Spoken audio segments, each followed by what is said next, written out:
Welcome to our Table for Two, a community inspiring the joy of cooking for two and helping you find the courage to try something new. Today, I am cooking up a wine orzo and artichokes. First, we're going to toast the orzo, giving it a deep, complex toasted flavor. Now, we're going to pat the chicken dry. Season it with a little bit of salt and pepper. It's time to brown the chicken. First, heat the butter and the oil in the pot.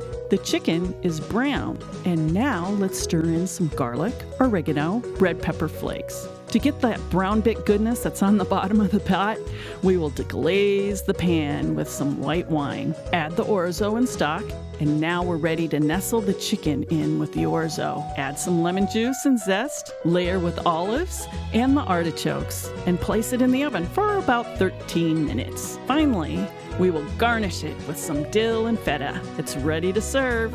Yum!